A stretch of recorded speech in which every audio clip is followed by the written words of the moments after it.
Sveiki, šiandien sausio 17 diena, 1424 karo diena. Frontas intensyvus, iš tikrųjų fronte yra ką veikti ir tai pamatysite apžvalgoj. Šiandien bus įdėtas ir žemėlapis. Tai pirmiausiai noriu padėkoti visiems, kas remiat puslapį, tai yra spaudžiat like, komentuojat, užduodat klausimus bei dalinatės. Ir aišku, remiat per Contribui. Projekto pinigai skirti būtent, kad galėčiau ramiai savo atsigerti kavos, užsipilt kūrą, tą, ką aš ir darau fronte. Pafronte, tiksliau ne fronte. Pakoreguosiu šitą žodį, nes matau, kad kai kas kabinėjasi prie detalių. Tai dar kartą noriu pakviesti, kaip sakant, šiandien pašnekėsim apie šmeižtą ir gopnikus. Pasirodo, aš jau esu gopnikas. Gopnikas ir gavnodronų gamintojas. Tai pirmas dalykas, ponai, kad nesivelt į triusiukų skalbimą, kaip aš sakau, arba kiti sako, apatinių skalbimą. Susitikime gyvai, ponas Armaitė, ponas Kumpė, kviečiu vasario 24 dieną online režimu susitikti studijoje ir pasišnekėti. Jeigu aš kažkur suklydau, aš atsiprašysiu. Bet aš niekur jūsų nevadinau, nei apšmeižiau. Aš tik uždaviau klausimus ponui Kumpiui apie jo tarnybą, karybą Ukrainoje bei patirtį. Ir jeigu neklystu, ar gavo pinigus iš karo akademijos ir ar kodėl nepavyko pakelti droną. Čia yra šmeižtas, čia yra faktai. Dabar, dėl to, kodėl man kilo klausimas, aš paprasčiausiai uždaviau klausimą 59 brigados, ten uždaram čiate yra vyrukai. Nusiuntė mano klausimą, buvo paklausta, kas pažįsta šitą žmogų ir ką gali pasakyti. Tai buvo vienas paprastas, aiškus atsakymas. Čia be piktumų, ponas Arūnai. Это Arūnas. Хороший волонтер, до хера всего притащил хорошего.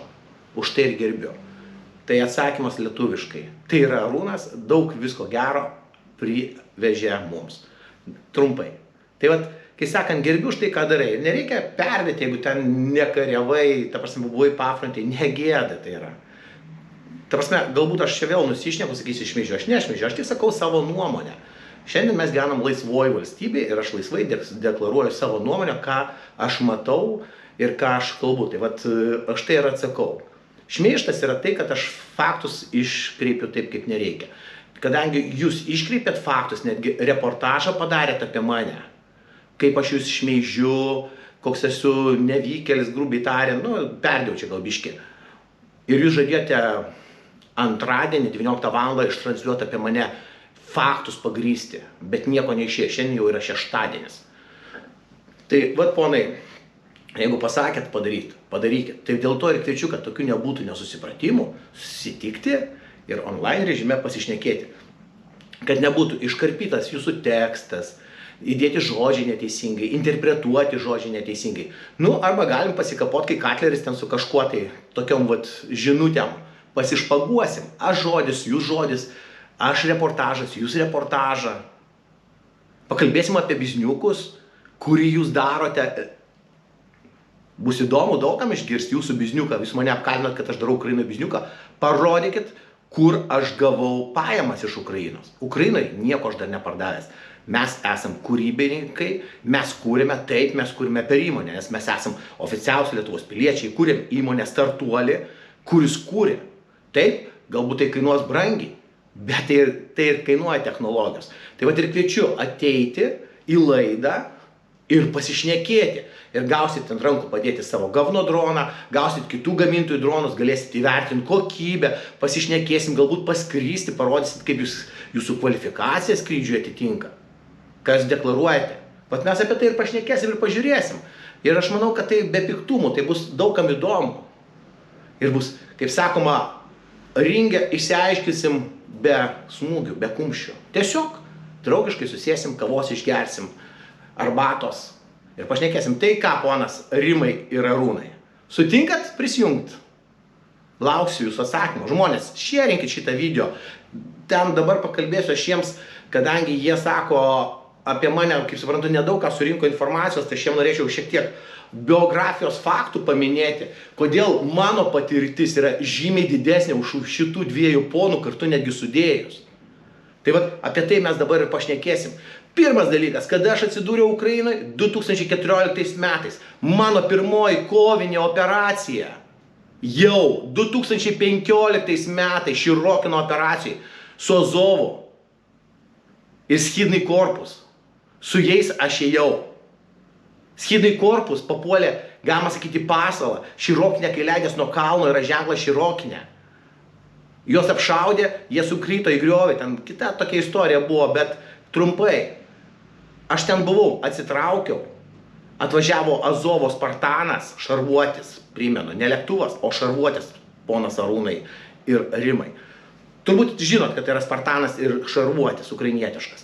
Tai vat, ukrainiečių gamybos pagal licenciją, o šiaip jisai Britam priklauso, jeigu neklystu, pati kūryba. Tai vat, atvažiavo, jie sako, sėsk išveši, nes mano tokia pozicija buvo gerai atsitraukta, užimta po medžiu.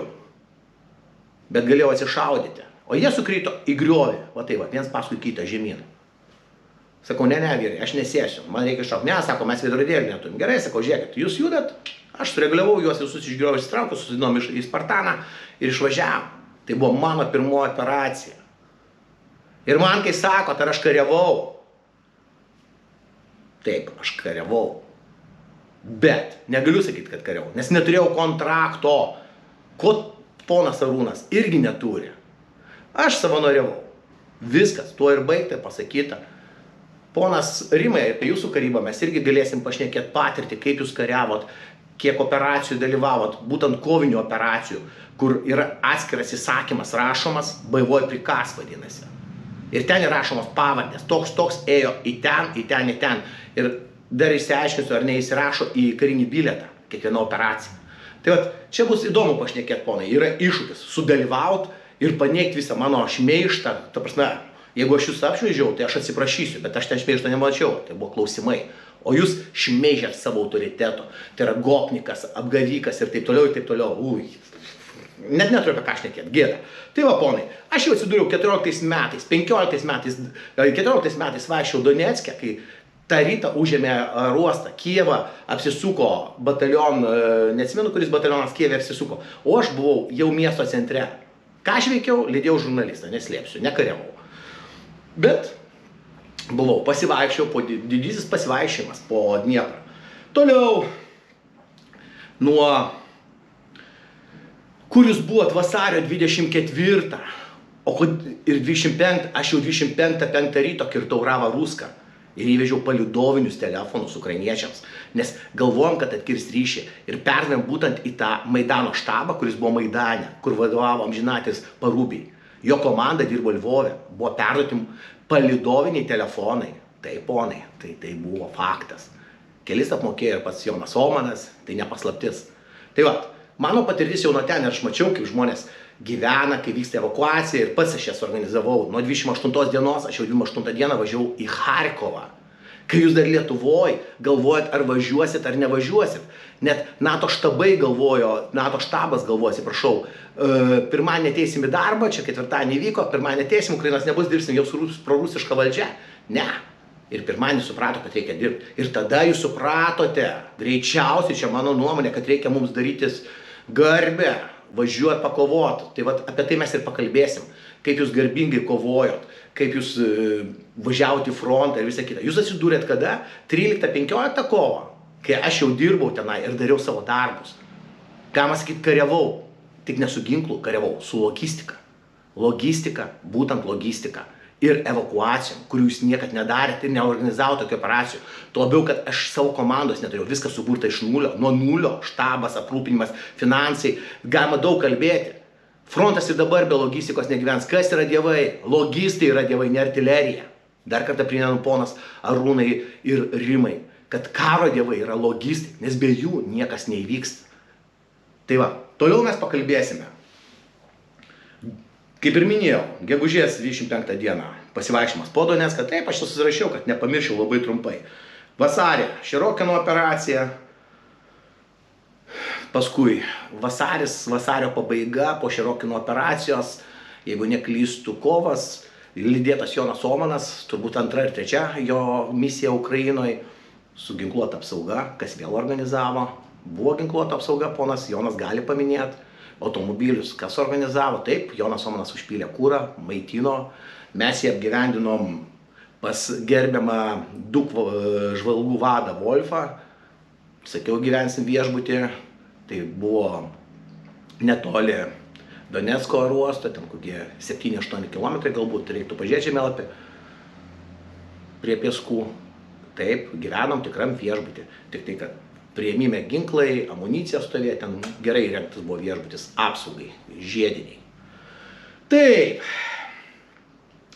jau kovo pabaigoje atvežu privačią iniciatyvą, gal greičiau balandį, sakyčiau, 30 ukrainiečių karių, organizuojam kursus Taujėnų dvare, būtent mažų padalinių taktika, apie tai galim kalbėtis, ponai, irgi ne problema, tai va mano patirtis, indėlis. Toliau reguliarios komandiruotės iki 2018 metų vidurio arba rugpjūtį, man atrodo, paskutinis kartas buvo, kad aš buvau taip nuvykęs į pafrontę, ten aš važiuodavau visuomet su dronų žvalgų komanda, tam pačiam Avdyivkoje skraidžiau, iš Avdyivkos pramoninės zonos skraidžiau, buvom pilkoji zonai, tai buvom tuometiniai pilkoji vadinamai zonai, ato zonai, kur ato buvo zona. Tai vat, ponai, galima daug ką kalbėti, kokia yra patirtis, matot, ponas Arūnai, gali pasitikslinti su ponu Rimu mano biografiją. Daug faktų gali jums patvirtinti ponas Jonas, su kuriuo puikiai dirbate, nes, kiek žinau, daug padėjo jums abiems. Taip, kalbam toliau mes. Kovo 11 dieną vizitas 25 brigadoj, prie Makarivkos, ten yra vienas 95 brigados batalionas, kuriam vadovauja ponas Kupolas, bataliono vadas. Mane lydėjo mūsų atsargos majoras iš Sopo, kartu važiavo su manim mano konvojuje, 2 mašinos buvom.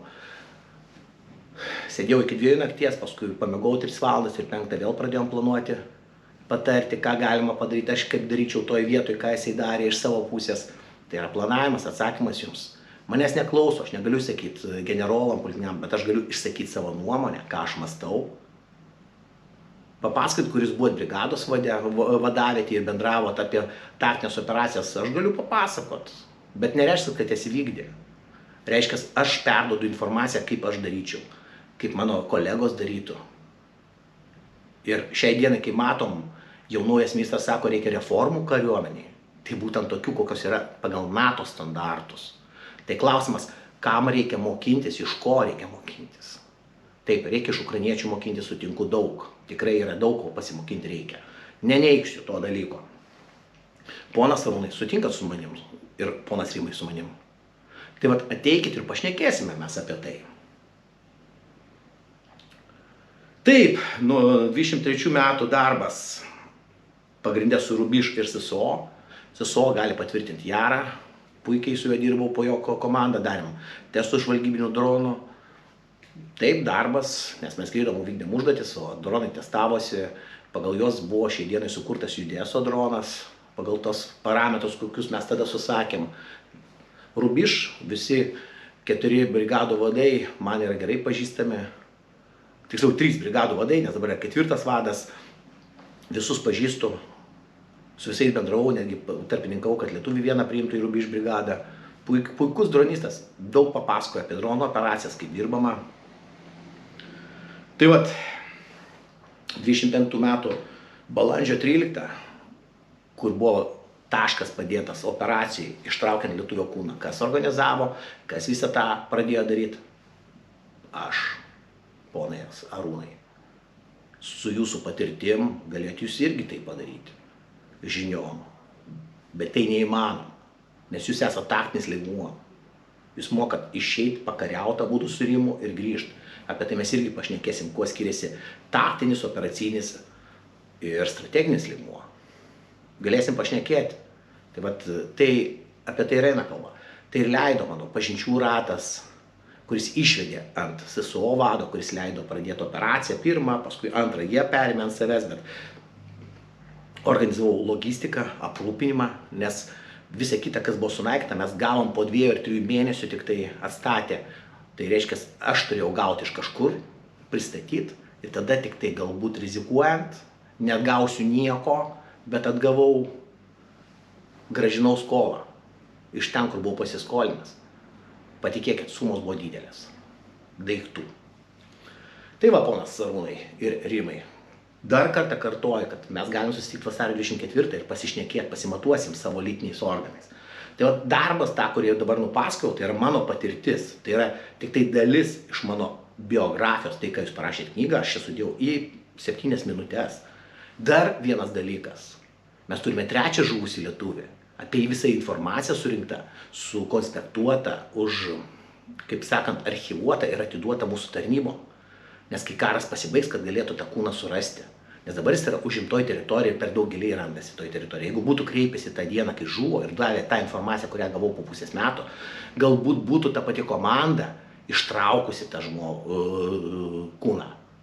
Nes tada jinai buvo tam rajone ir dar buvo galima kažką padaryti. Tai va, ponai, mano patirtis yra nemaža ir mes galim apie daug ką kalbėti.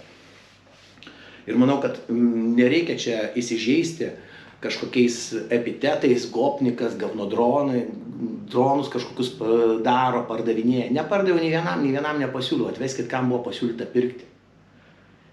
Nei vienam. Klausimas būdavo, kiek kainuoja. Taip, kainuoja, neslėpsim, nes gamyba irgi kainuoja. Kainuoja patirtis, kurią jūs irgi parduodat, ponai, rinkdami savo autorinės paskaitas skaitydami. Tai jūsų verslas, mano verslas yra tas, sukurti skrendantį daiktą, kuris naikintų priešą, ne droną, apie tai mes irgi pašnekėsim, ponas Arūnai, manau, suprantat. Nes skaitėt, ką aš darau, paskutinę laidą irgi žiūrėt, ką aš gaminu ir ką aš darau. Ir kur yra testuojama. Galbūt jūs norėsit pratestuoti fronto linijoje ir duoti feedbacką. Mes irgi apie tai galėsim pašnekėti, ponas Rimai ir Arūnai. Manau, suprantat mane puikiai. Nereikia daug kartoti. Manau, kad šita istorija bus labai naudinga visiems. Ta, ką mes gaminam ir pristatom ir testuojam, šiandien nori. Raštas yra iš 8 pulko, pasirašytas pulko vado. Desanto atskiri daliniai nori, nedideliais kiekis. Taip, jų reikia. Reikia tam, kad suprasti, kaip jisai dirba. Neužtenka to kiekio, ką mes esam pristatę. Reikia daugiau. Šiandien yra 120 droniukų pristatyta. Iš jų 20 yra sudaužyta treniruočių metu, tai yra normalus dalykas, sulaužyta, ištestuota, sprogdinta. Tai yra darbai daromi, testuojami, mokomasi. Tai kas įliko apie 100, tai realiai išėjimas į vieną operaciją, jeigu viskas gerai, tai yra tik tai pratestavimas. Reikia, kad jie dirbtų, kad darytų rezultatą. Taip, reikia jūsų paramos. Parama gali eiti per tą pačią kontribiją. Nieko prieš, nes jinai eina į įmonę sąskaitą. Ir jinai nupirks tos dronus ir perdus. Labai paprasta ataskaita, nėra ką nuslėpti. Įmonės finansai yra priduodami kas mėnesį, mokesčių inspekcijai, mokami mokesčiai ir taip toliau, ir taip toliau. Mes nesamdom muzikantų garsių, mes nesamdom PR-istų ir viso kito. Mes dirbam. Ir tai yra, jūs kaltinat mane verslu, mes dirbam tam, kad mūsų kariuomeniai kariai išliktų gyvi, su maža kariuomenė turėti tam tikrų atstumų išdegintą žemę, apie ką jūs kalbat su savo dronais dideliais. Vat apie juos mes irgi pašnekėsim. Kaip jie skrenda, galbūt mano žmonės, kur aš turiu ataskaitas, parodysiu aš jums, ką apie juos rašo, galbūt jie nemokėjo kažko nustatyti, jūs paaiškinsit, jie protestuos ir bus, sakys, vau, jūsų dronai skrendantis, super. Tai vat, ponai, kaip sakau, dar kartą jungiamės vasario 24 prie manęs, padarom online transliaciją ir pasišnekam. Bus apie ką pašnekėti, mano patirtis. Šiandien mane samdo kelios kompanijos, būtent dronų klausimais. Tik be pavydo. Toks gyvenimas. Šiandien dienai vienas iš žvalgybinių dronų yra būtent pagal mano 60 punktų, jeigu neklystu, surašytų 23 metų pirmų skrydžių. Šiandien jis yra pagamintas pagal tai, nors sakė prieš tai, kad aš klysiu, tai nebus niekada padaryta, tai neįmanoma. Tai padarė, šiandien skrenda. Taip, jam reikia dar biškį prie jo padirbėti šiek tiek ir galima turėti visai neblogą droną. Tai nebus number one elitas, galbūt pasaulio lygmenyje, nes kadangi kai kas jau per toli nuėjo ir taip toliau, reiks jį vėl perdaryti, investuoti. Bet šiai dienai mes galim turėti visai pusėtinai neblogą skrendantį žvalgybinį droną. Apie atakos dronus galėsim pakalbėti atskirai, nes ponas Arūnai pas jūs yra didelė patirtis. Apie šaudmenis, ponas Rimai, jūs irgi galėsite pakonsultuoti, nes jūs kūrėte šaudmenis ir man tos informacijos reikia. Galbūt pasidalinsime patirtimi, O galbūt mes jūs pasamdysim atlikti tam tikrą darbą, sukurti kažką. Tai vat, bus bendras biznis, kaip jūs sakot, verslas, toks gyvenimas. Tai va, kaip sakoma, laukiu atsakymo, bent jau šiandien, jeigu yra sausio 17 diena, tai norėčiau gauti atsakymą bent jau iki vasario 1, nes tikrai mano grafikas yra įtemptas, neslėpsiu. Nes 180 dienų per metus iki šiol praleisdavau Ukrainai, dabar per paskutinius pusę metų daugiau negu 100 dienų. Tai vat dėl to mano grafikas labai įtemptas ir noriu žinoti. Sausio kokiai 30, sakykim, sutarėm, iki to duosit atsakymą, mes susitiksim ir padarysim gerą reportažą. Dėkui, žinau, kad jūs sutiksit, ponai. Respekt, kaip sakoma. Ir baigsis pilimai, baigsis važiavimas ant jūsų iš mano pusės.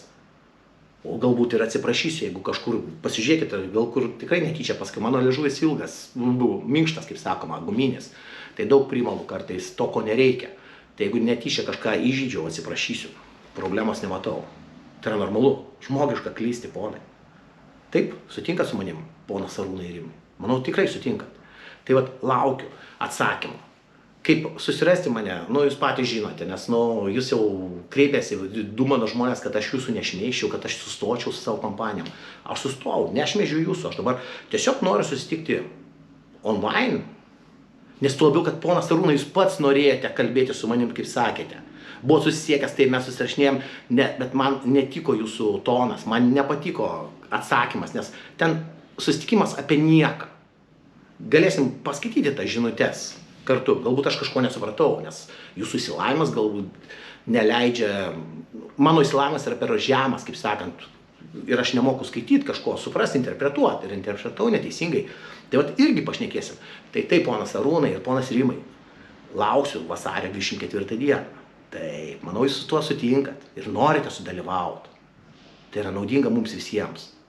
Užkasti tą vadinamą karo kirvį, kurį visi įsivaizduoja, kad jis yra. Jo nėra, ponai. Aš nekariausiu su jumis, aš kariausiu priešų bendrų mūsų rusų. Tai vat, taip pat klausimas jums, kodėl nepalaikėt kariuomenės dėl poligono, kodėl neatsidūrėt ten, kur protestuotai, kai jūs kariuomenę kritikuojat. Tai vat galbūt jūs kariuomenę netaip suprato, ponai.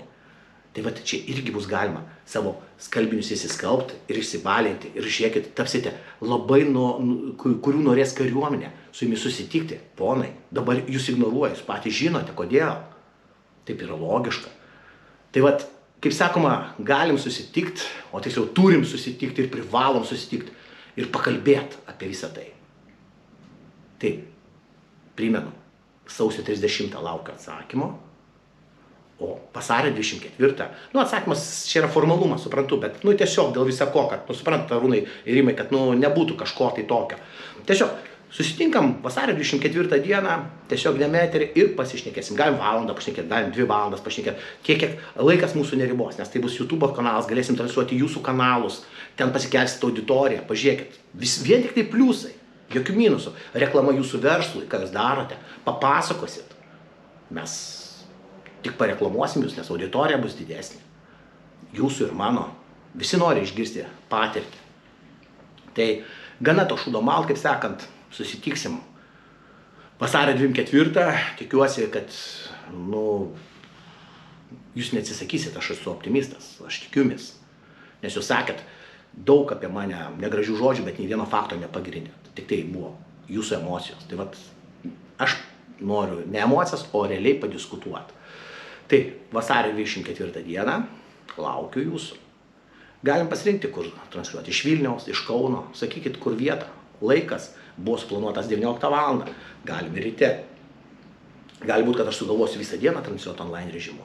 Čia dar turiu porą minčių tokių, kurias testuojuosi, aiškinuosi. Tai realiai laiką parinksiu vietą, irgi galim parinkti. Reikia Klaipėdoj, padarysim ir Klaipėdoj. Ne problema, atvažiuosim. Tai, kaip sakoma, dabar kamuolys yra jūsų rankose, ponai. Nieko asmeniško. Tik suinteresuotumas ir viskas vardant tos pergalės.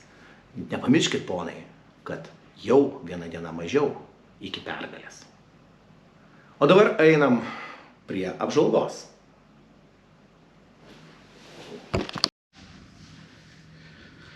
Kai tik atsidariau sumų kryptį, tiksliau, čia yra pasikeitimo, kai galim pasižiūrėti Šiandien 16 dienos paskutinis įrašas Deep State'o duotas, nors jau šiandien 17 diena. Kaip keitėsi situacija iš lėto, kai matom 5-6 dieną Oleksijivka pilnumojų pereita. Per 16 dienų tai, kad priešas išėjo į priekį ir keliose kryptyse tiesiog puikiai įsitvirtino. Tai yra pirmas dalykas Oleksijivka, Junakivka, tai mes turim būtent šitas kryptis. Pagrindas yra Oleksijivka išeita ir kryptis laikoma Junakivka. Čia yra judėjimo tikslas išeiti ant Marinė, Novosič, Chotinė. Ir čia išsidėstyti savo pozicijas, nes kadangi ukrainiečiai čia yra pratekantis upelis, gal tiksliai nepažymėsiu, kažkur tai vat plius minus, sakykim taip. Išdėstė čia anksčiau savo gynybinę liniją, apie kurią visi žino ir tai nėra paslaptis, bet sugebėjo priešą sustabdyti būtent pasienio zonoje, todėl priešas kol kas tik taktiniais laimėjimais po biškį neveržliai juda į priekį. Aišku, užėmus atėjus į čionai, priešas pasidarys placdarmą, toliau bandys šturmuoti upę ir ištinėti ant Sumų. Bet prieš tai, sukeldamas problemas būtent logistinės, nes logistika vyksta mums visiems žinomų kelių, tai yra vienintelis toks geras kelias. Čia savo laiku dar 25 metais važinėjau prieš Sumų operaciją, nes kadangi mūsų dronistai čia skraidė ir dirbo viena iš brigadų, su kuria aš dirbau, 57 vadovavo Kupolas. Tai čia buvo dirbta su jais tam tikrais klausimais ir kelias nėra idealus, bet karo metu tai geras logistinis kelias. Ta prasme, jis yra tvirtas, geras, nesudirbtas kelias. Ten greičio nebus, ten autostrados 140-180, bet važiuojamas normaliai. Tai va, tokia situacija turim šiandien. Aišku, jeigu priešas ateis iki šitos upės, tai čia bus labai didelė problema, tai kad bus pritraukta artilerija ir, atsiprašau, liniuotę reikia uždėti, priešui atėjus iki čionai, grubiai, iki Sumų lieka tik 18 km. Realiai visa artilerija paima. Sumai bus pradedami griauti, taip kaip Pakrovskas. Tai va, viena iš situacijų. Toliau priešas, kai matom pafrontiai, tiksliau pasienio zonai, padarė ne vieną tokį prasilaužimą, plasdarmiuką, tai yra, kai matot, pilkasias zonas, čia jau įėjęs į ukrainiečių teritoriją, dar vienas įėjimas į ukrainiečių, čia dar keletas mažų yra tokių teritorijų. Jo tikslas yra suskaldyti Ukrainos gynybą, kad į tas kryptis būtų patrauktos pagrindinės pajėgos ir organizuoto gynybą. Reiškia, tikslas išimti iš pagrindinio priešo puolimo krypčių ukrainiečių pagrindinės gynybinės pajėgas ir kuo daugiau jas paskleisti. Reiškia, susilpninti pagrindinės gynybinės linijas. Tai va, tokia situacija yra bent jau Sumų kryptyje. Toliau mes judam link Vovčiansko. Kaip ir minėjau, Vovčianske, čia paskutinėje apžvalgoj, priešas šiek tiek prasiveržė būtent į priekį ir tikslas yra išeiti į Vilčią, kaip matom. Nes jo tikslas yra Vilčia pradžiai, įsitikrinti Vilčia, tas pats Prilipkoj, bei išeiti į Vovčiansko limaną. Bet čia ne tas limanas, apie kurį mes kalbam, limanas kitas yra apačioj, dėl kurio dabar vyksta kovos. Ir ten bando priešas irgi taip pat apeiti ir užblokuoti, tai yra padaryti replės. Tai va, čia šitoje vietoje priešas didelės iniciatyvos kol kas neturi, bet taktiškai irgi pajudėjo. Reiškia, priešas nori, nenori, rodo iniciatyvą visose kryptyse ir jis juda į priekį. Toliau mes judam link Kupiansko, tai yra kryptis turbūt šiai dienai labiausiai eskaluojama Ukrainos pusėje, ta prasme, ne tik Ukrainos, bet ir Rusijos, nes ta kryptis išlieka svarbi, nes priešui reikia išeiti pirmas dalykas į Kupiansk Vuzlavoj, toliau Kupianskas. Jis tą dabar ir daro. Aišku, ukrainiečiai čia blokavo rusiškas pajėgas, sakykim, šitoje kryptyje, bet priešas vis dėlto bando. Tai bando judėti pirmas dalykas iš čionai, Kupiansko kryptimi, tai yra Radkivka, atsiprašau, šičia Radkivka, juda pagal šitą kryptį į čionai, toliau Petropavlivka, išeit vėlgi ant to pačio Kupiansko, Piščenė, kuri jau nežinau kelintus metus neužima, ir iš čia būtent judėti link Kupiansk Vuzlavoj. Tai va turim tokias pagrindinės ašis, per kurias bandoma apeiti Kupianską dabar ir jį vis tiek paimti. Ir tuo pačiu būdu Kupiansk Vuzlavoj. Čia kol kas, nes kai matom, jokių taktinių pasikeitimų nėra, tiesiog priešas bando silpninti ukrainiečių gynybinės pajėgas ir vis dėlto užeiti ant Kupiansk Vuzlavoj. Kodėl jis yra toks svarbus? Todėl, kad atsidaro gera logistinė linija traukiniais. Tai, ką daro priešas daro būtent logistiką traukiniais. Jam čia yra aktualu. Reiškia, čia bus vienas iš hubų išskleistų ir per čia jau automatiškai planuosis operacija greičiausiai uždaryti Slavianską ir išeiti ant Charkovą. Tai jo yra ilgalaikių strategijų, tikslų paimti Charkovą, bet kol kas, kaip matom, proveržio nėra.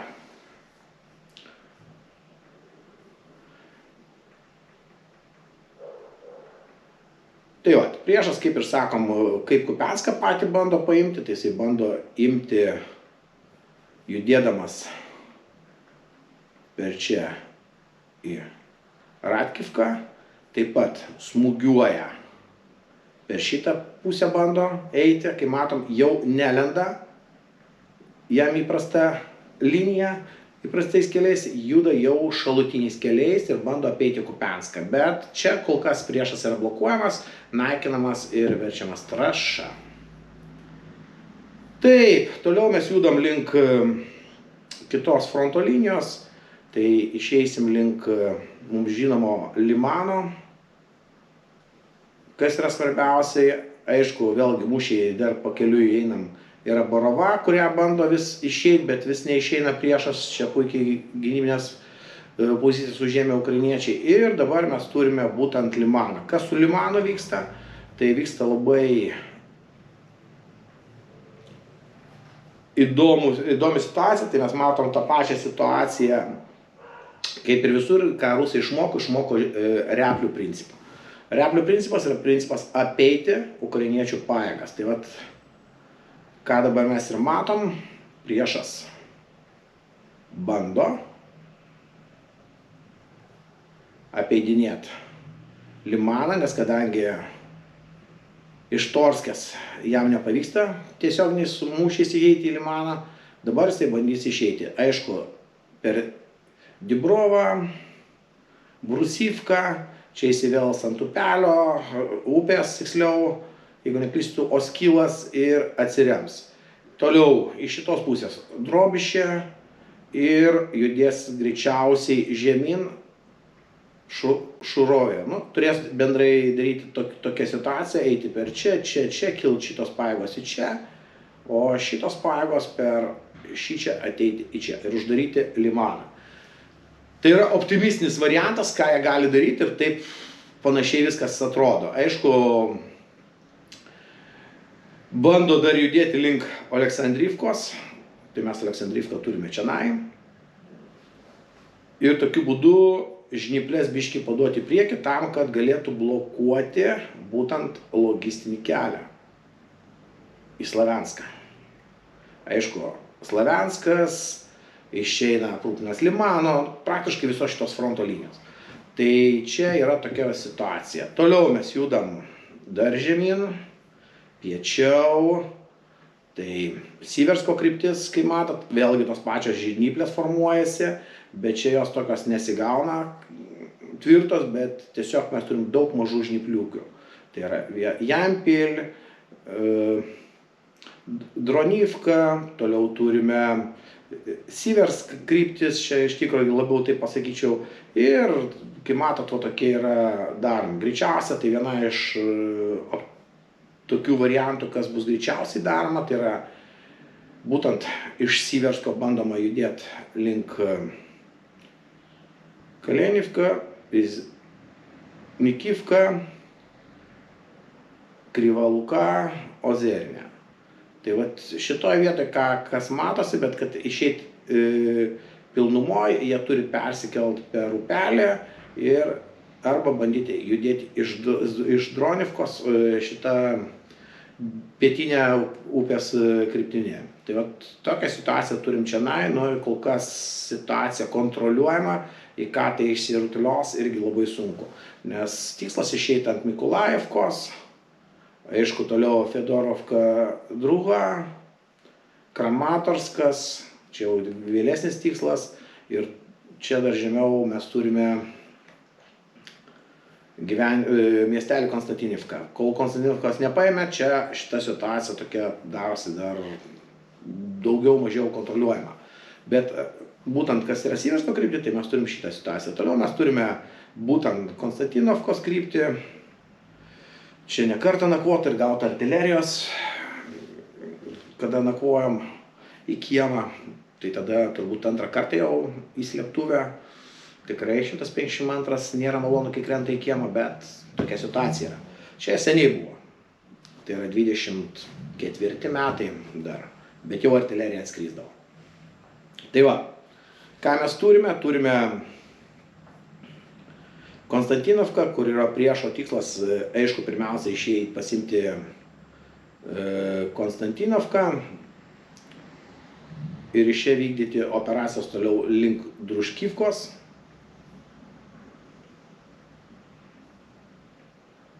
Aišku, jau dabar Družkivka yra atakuojama priešo dronų, artilerijos, ten yra daužoma visa parama, medivakai, logistika, kas įmanoma. Ta prasme, jau čia pasiekė priešo dronai, nes fronto linija iš tikrųjų nėra labai toli.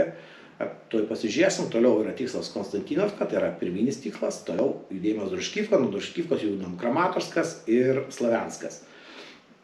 Tai, ką mes matom, tai priešas, pirmas dalykas, nuo Jablonės bando išeiti į Berestoką, lygiai taip pat Ivano Pivlę ir iš šitos krypties išeiti ant čia, kaip sakant, link Konstantinovkos. Tai yra išeiti ant šito kelio, kur greičiausiai dabar yra gynyba išstatyta, ruošiama, nes tai yra idealus kelias. Toliau judėti į šiaurės per Stinkį, Podilskį, Červonę, išeiti greičiausiai į Novodmitrivką ir tokiu būdu smūgiuoti, perkirsti kelią į Konstantinovką ir tokiu būdu jį pabandyti apsupti. Tai va, turim tokią situaciją būtent šitoje kryptyje. Toliau mes judam dar piečiau.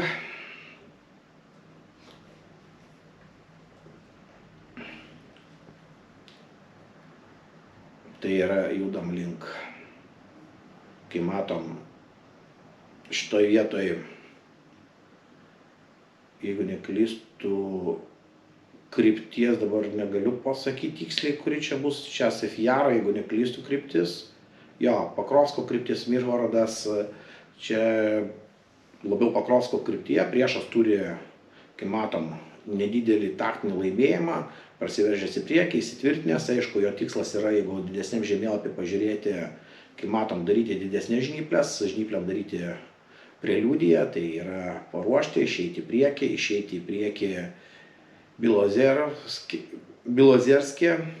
jo tikslas toksai būtų čia išeiti ir iš čia jau planuotis operaciją greičiausiai judėti viena, vėlgi Kramatorsko kryptimi, arba bandyti išeiti ant Pavlogrado kelio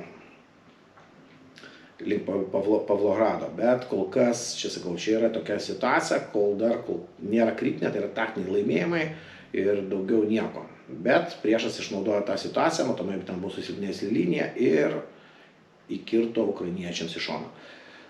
Kas vyksta čianai? Čia turim labai būtent Pakrovsko kryptyje, tai yra Pakrovskas, Mirhorodas, tai yra Pakrovskas čia, visas miestas dar neužimtas, priešui yra duota Putino įsakymas iki vasario 26 užimti pilnumoje Pakrovską, tai reiškia ir Mirhorodą, bet visur vyksta mūšiai. Aišku, puikiai ukrainiečiai naudojasi Gryšinė, iš čianai organizuojama gynyba būtent Mirhorodo ir Pakrovsko. Reiškia, logistika, kaip matom, aišku, puikiai Pakrovska vyksta į čia, per čia. Taip pat nauji logistiniai keliai padaryti yra iš Gryšinos į Mirhorodą įėjimas. Per čia vyksta aprūpinimas, pajėgų įvažiavimas ir ukrainiečiai vis dar laikosi būtent Mirhorodo viduryje. Taip pat Pakrovsko, kaip matom, šiaurėje vis dėlto ukrainiečių, šiaurė yra kontroliuojama, tai labiau pramoninė zona ir tokia sodų bendrijos, aš taip gal pasakyčiau, privačių namų kvartalai. Kiek gerai aš atsimenu šitą kelią, kiek tekę važinėti, tai čia, aišku, priešas viską šluoja, griauna ir taip toliau. Tai vat, tokia situacija, aišku, jis yra įsitvirtinęs Pakrovske, kur yra daugiabučiai, 5 aukščiai, 9 aukščiai, jeigu aš neklystu, dabar neatsimenu, ta prasme daugiabučiai.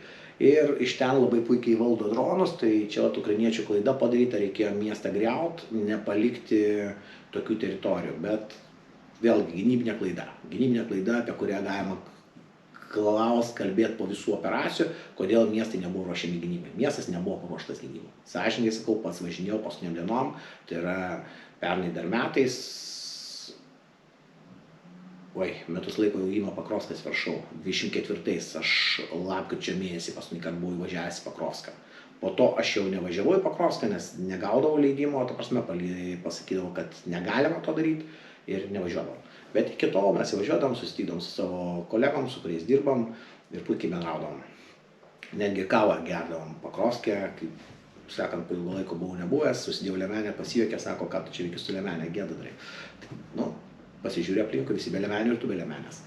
Tai va tokia situacija yra Pakrovsko kryptyje, jinai yra kontroliuojama, bet, kaip sakoma, būtent Žnyplės Mirhorodo kryptyje, ką mes matom, jos užsidarinėja po biškį, tai yra priešas stengiasi užblokuoti Mirhorodą ir tokiu būdu gynėjus arba apsupti, arba priversti juos išeiti iš čia. Tai situacija tokia. Jeigu judant dar piečiau, tai yra mes judėsim jau Zaporižės kryptin, ten priešas, kaip matom, aišku, yra Orychovas, tai viena iš pagrindinių priešo krypčių.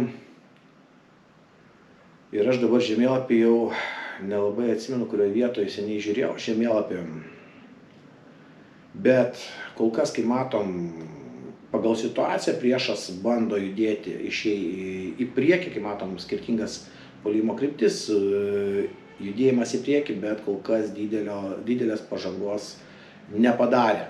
Toliau mes turim, kaip ir minėjau,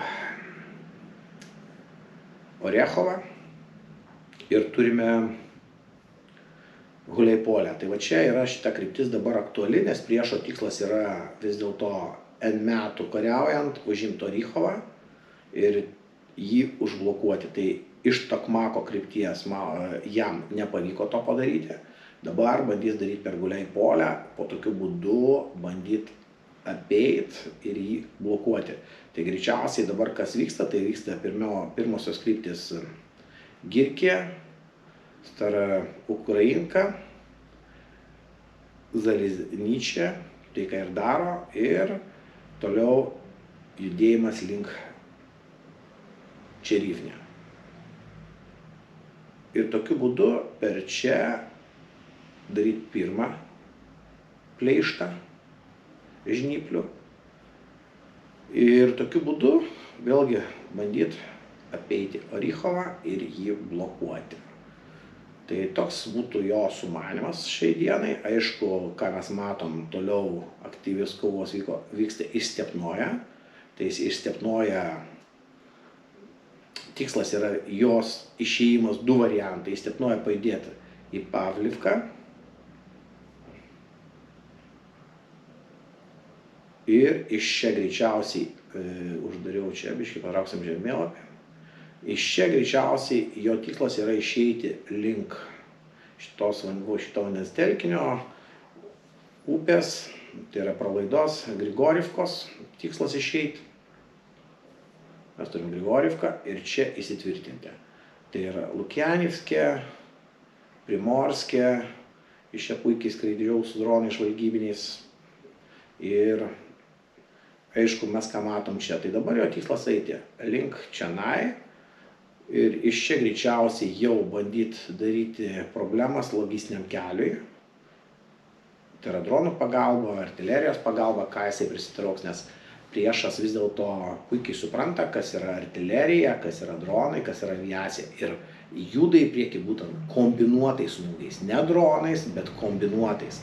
Dronai, artilerija, reaktyvinė artilerija, minosvaidžiai ir aviacija. Reiškia, apie tai, ką mes seniai kalbam. Efektą daro viskas apjungta į vieną sistemą. Taip priešas šiai dienai juda. Lėtai, bet užtikrintai. Ir šitoj vietoj tik dronais pasikliaut vis dėlto įrodyta, kad neįmanoma. Tai pirmas dalykas - oro sąlygos. Ir kaip minėjau, priešas vis dėlto bando kažką dar daryti šitoj užtvankoj. Čia buvo užtvankos dalis. Įrenginėti pozicijas, aišku, iš čia bandys greičiausiai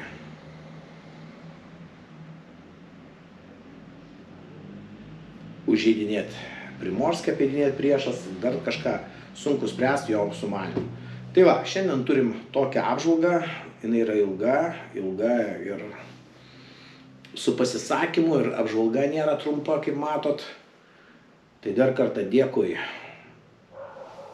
už tai, kad stebit kanalą, spaudžiat like, remiat per Contribui, dalinatės, o dabar ypač paprašysiu pasidalinti šituo, nes aš noriu pakviesti Arūną ir Rimą į 24 dienos online eterį ir pasišnekėt, kad nebūtų jokių žeidinėjimų, šmeižtų, gopnikais, gavnodronais, dar kažkuom tai.